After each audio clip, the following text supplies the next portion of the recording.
Badan Anggaran DPR Aceh melaksanakan rapat dengan Tim Anggaran Pemerintah Aceh atau TAPA dan Dinas Pekerjaan Umum dan Perumahan Rakyat PUPR dalam rangka penyusunan rancangan kanun pertanggungjawaban pelaksanaan APBA 2020. Rapat dipimpin Ketua DPR Aceh Dahlan Jamaluddin, diikuti oleh Ketua TAPA Taqwallah dan Kepala Dinas PUPR Aceh Mawardi. Kita baru bisa melakukan itu di awal tahun 2021. Makanya proses uang-uangnya juga bergeser di tahun 2021. Nah ini yang paling besar membuat PUPR pada saat itu menjadi silpa. Kemudian menyangkut dengan pengawasan ini kaitan dengan kegiatan fisik Pak. Karena fisik pada saat itu belum bisa kita laksanakan di tahun 2020, makanya ini juga dilakukan di tahun 2021. Beberapa anggota Badan Anggaran mempertanyakan laporan itu dan dinilai tidak jelas atau detail. Menurut anggota Badan Anggaran, Dinas PUPR hanya menjelaskan sisa anggaran, tapi tidak menjelaskan secara menyeluruh kemana anggaran dipergunakan.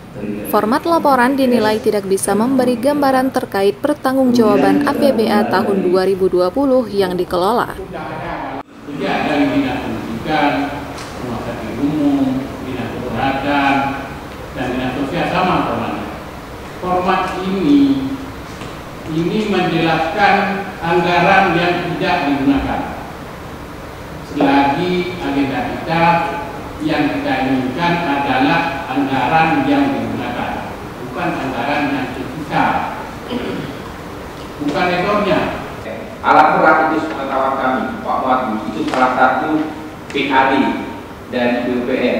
Nah, kenapa pula harus disuntik lagi dengan APBA sementara alat berat juga ini bisa diserahkan kepada pihak ketiga? Kemana uang selama ini mengalir? Sebutkan juga berapa uang pendapatan dari alat berat yang ada di PUPR Aceh. Ini penting karena alat kita sangat banyak sekali, ada beko, kemudian ada brosur dan lain sebagainya. Tapi sampai sejauh ini kita DPR belum tahu berapa pendapatan real dari yang dihasilkan semua alat berat yang dibeli dengan APBA itu. Nah, di sini yang sudah diingatkan TPK yang diberikan oleh pemerintah daerah itu tidak bisa melebihi TPK yang ada di pemerintah pusat.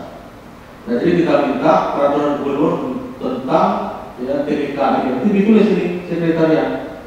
Ya, berapa itu pergubnya kita sesuaikan dengan regulasi pusat. Apakah Aceh lebih rendah atau lebih tinggi? Nah, kalau kita lebih tinggi dengan TPK pemerintah pusat, nah ini menyalahi aturan. Ini sudah keputusan. Kenapa saya anggota Badan Anggaran DPR?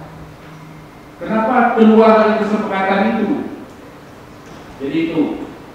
Kemudian juga saya ingin tahu, karena ini saya melihat ini ke depan ini akan bermasalah nih proyek Mortius ini.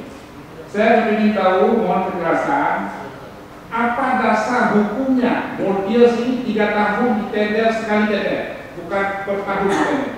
Rapat Badan Anggaran DPR Aceh dengan TAPA dan Dinas PUPR tersebut merupakan rapat secara maraton yang diagendakan oleh DPR Aceh untuk menyelesaikan rancangan kanun pertanggungjawaban pelaksanaan APBA tahun 2020.